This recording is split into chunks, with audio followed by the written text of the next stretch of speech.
Bonjour, je vais vous expliquer le concept de dette technique à partir d'un exemple très simple basé sur une tondeuse et la tonte du printemps.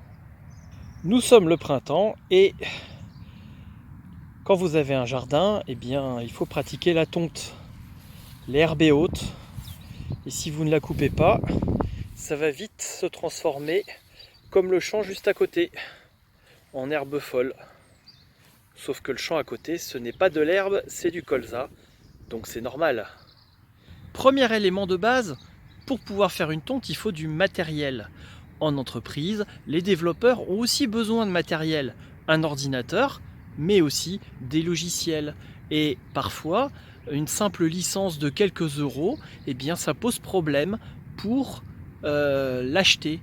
Et donc le développeur doit travailler avec des outils inadaptés pour faire son travail du quotidien. Ce n'est pas normal. Dans le cas de la tonte, on a besoin d'un certain matériel. Voici un tracteur parfait pour tondre l'herbe. C'est parti pour la tonte. Je ne vous montre pas comment ça fonctionne parce que je ne peux pas être à la fois sur le tracteur et filmer. Quelques heures plus tard, voilà le travail. Une herbe bien coupée. Un très beau jardin. Coupé intégralement, nickel, chrome. Qu'est-ce qu'on a envie de se promener dans ce jardin? Et voici une autre portion.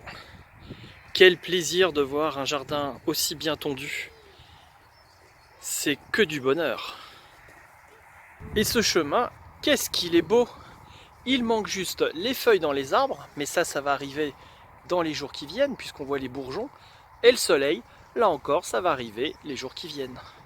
Mais alors, où est cette dette technique? Regardez bien ce bout de jardin.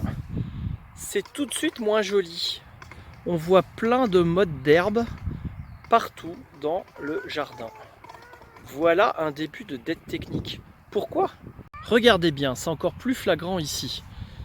Des mottes d'herbe sur la gauche et de l'herbe coupée sur la droite. De l'herbe qui s'est étalée partout sur le sol. Cette dette technique, c'est un problème parce que la prochaine fois qu'il va y avoir une tonte à faire, ça sera beaucoup plus dur parce qu'il faudra tondre la nouvelle herbe qui a poussé et l'ancienne herbe qui est restée étalée. Voilà de la dette technique. Une dette technique, c'est quoi? C'est indéniablement une application qui fonctionne. Vous avez vu, l'herbe elle est coupée partout, mais pas parfaitement bien. Le service n'est pas nickel. Alors, dans une application informatique, ça se voit pas.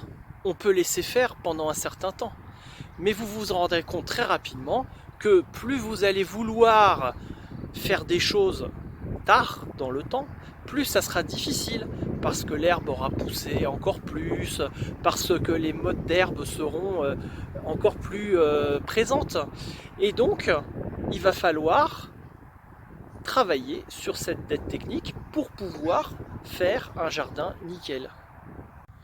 Et si vous ne traitez pas votre dette technique, votre prochaine tonte risque d'être très compliquée et très coûteuse. Voire même, il faudra faire appel à un professionnel avec du matériel beaucoup plus gros. Et ça va vous coûter beaucoup plus cher. Voilà le principe de la dette technique. Un dernier message.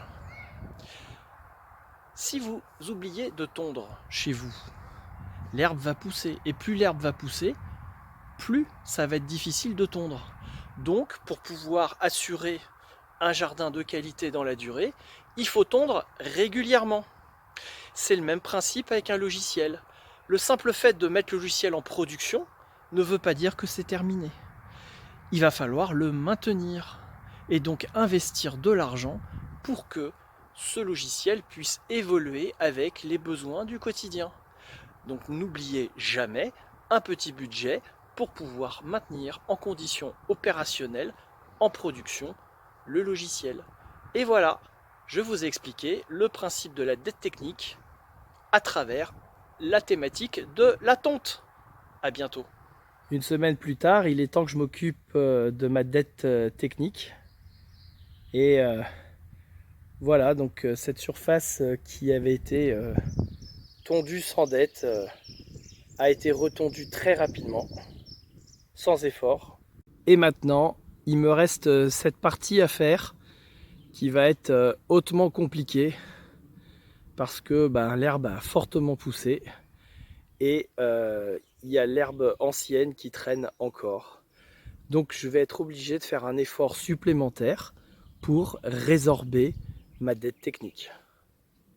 Pour la résorber, il n'y a pas d'autre solution qu'en plus du travail courant, de rajouter ce que l'on appelle une story technique de règlement de la dette technique qui nécessitera des outils spécifiques juste pour rattraper cette dette. La story technique est en bonne voie de réalisation.